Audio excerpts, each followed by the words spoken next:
ओम नमो भगवते वासुदेवाय।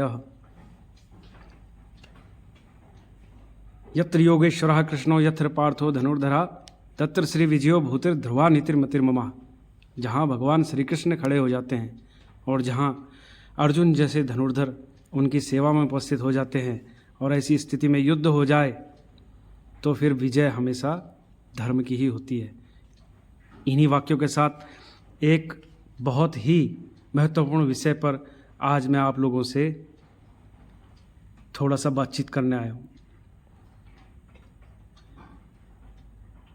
सभी प्रियजनों को प्रणाम।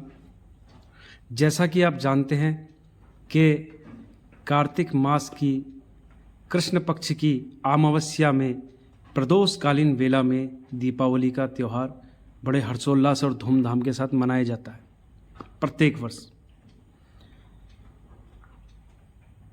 प्रश्न बहुत सारे हैं, मन में शंकाएं बहुत हैं कि इस बार 31 अक्टूबर 2024 को मनाया जाए दीपावली या 1 नवंबर 2024 को दीपावली मनाई जाए। सभी पंचांगकर्ताओं ने अलग अलग मत इस बारे में दिए हुए हैं। मतों में भिन्नता उत्पन्न हो रखी है। कुछ पंचांगकार 31 तारीख को ही दीपावली मनाने की सलाह दे रहे हैं और कुछ पंचांगकार 1 नवंबर को दीपावली मनाने की सलाह दे रहे हैं। सब अपने अपनी जगह ठीक हो सकते हैं, किंतु मैं शास्त्र की बात करूंगा। शास्त्र क्या कहता है? पंचांगकर्ताओं का अपना अपना मत हो सकता है, किंतु जब एक मत होता है, एक मत, तो वह शास्त्रीय मत होता है। उसे फिर शास्त्रीय मत कहा जाता है। इसलिए हमें कोई भी निर्णय शास्त्रोक्त विधान से ही करना चाहिए। सबसे पहले तो हम ये जान लेते हैं कि अमावस्या तिथि कब प्रारंभ हो रही है। अमावस्या तिथि 31 अक्टूबर 2024 को 3:52 PM दोपहर को प्रारंभ हो रही है और देशकालीन गणनाओं के अलग अलग स्थानों के थोड़ा सा समय में उतार चढ़ाव आ सकता है। और 1 नवंबर 2024 को सायंकाल 6:16 पर अमावस्या तिथि पूर्ण हो रही है। यहाँ पर देखा जाए तो 1 नवंबर 2024 को अर्धव्यापिनी महानिशा प्राप्त नहीं हो रही है। शास्त्र कहता है, शास्त्र क्या कहता है? ततो प्रदोष समये दीपः, प्रदोषकालीन समय में ही दीपदान करना चाहिए। प्रदोष समये लक्ष्मी पूजयित्वा, अर्थात प्रदोष काल में ही महालक्ष्मी की पूजा करनी चाहिए। निर्णय सिंधु के अनुसार शास्त्र कहता है तथा च पर दिने एव दिनत्वैव प्रदोष व्याप्तो परः पूर्वत्रये प्रदोष व्याप्तो लक्ष्मी पूजादो पूर्वाः। शास्त्र कहता है यदि 2 दिन अमावस्या हो और प्रदोष व्यापिनी अमावस्या हो, ऐसी स्थिति में दूसरे दिन की प्रदोष व्यापिनी प्रदोषकालीन अमावस्या में ही महालक्ष्मी माता लक्ष्मी का पूजन करना चाहिए।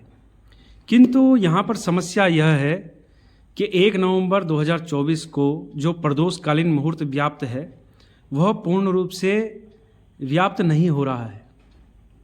इसलिए प्रदोषकालीन जो मुहूर्त है या तो वह त्रिमुहूर्त व्यापिनी होना चाहिए, या तो व्यापनी युक्त होना चाहिए, या अमावस्या युक्त हो, स्पर्श हो तो भी उत्तम है। इसलिए कहा गया है कि पूर्वत्रे प्रदोष व्याप्तो लक्ष्मी पूजादो पूर्वाह। ऐसी स्थिति में अगले दिन पूर्व रूपेण प्रदोषकालीन वेला व्याप्त नहीं होती अमावस्या के साथ, तो ऐसी स्थिति में शास्त्रकार कहते हैं कि पहले दिन की अमावस्या में ही प्रदोषकालीन वेला में ही महालक्ष्मी का पूजन कर लेना चाहिए, जो 31 अक्टूबर 2024 को है। प्रदोष व्यापिनी यत्र महानिशि, प्रदोष व्यापिनी यत्र महानिशि च सा भवेत। निर्णय सिंधु के अनुसार प्रदोष व्यापिनी हो दीपावली या रात्रि भर अमावस्या तिथि निश्चित वेला में ही रहनी चाहिए, यानी कि निश्चित काल जो मध्य रात्रि का हो उस पूरे मध्य काल में अमावस्या होनी चाहिए। क्योंकि क्योंकि अमावस्या के 3 भाग बांटे गए हैं, सीने वाली अमावस्या, दर्श अमावस्या और कुहू अमावस्या। सीने वाली अमावस्या जो पूर्ण रूप से व्याप्त होती है, पूरे दिन पूरी रात्रि। दूसरी होती है दर्श अमावस्या जो चतुर्दशी से युक्त होती है, और तीसरी होती है कुहू अमावस्या जो प्रतिपदा से युक्त होती है। तो इसलिए मध्यस्थ अमावस्या यानी दर्श अमावस्या को ग्रहण करना चाहिए। शास्त्र कहता है अर्धरात्रि भ्रमत एव लक्ष्मी निराश्य जितुम विहानः, कि महालक्ष्मी अपने भक्त के घर अर्धरात्रि में ही आश्रय लेने जाती है, और वो अर्धरात्रि अमावस्या युक्त होनी चाहिए। तो जब 1 तारीख को अर्धरात्रि युक्त नहीं है और प्रदोष काल में भी नहीं है, तो फिर शास्त्र सम्मत 31 अक्टूबर को ही दीपावली मनाइए। और आप सभी को शुभ दीपावली। आप स्वस्थ रहे, आनंदित रहे, प्रसन्नचित रहे। इन्हीं शब्दों के साथ मैं आपसे विदा लेता हूँ। जय हिंद, जय भारत।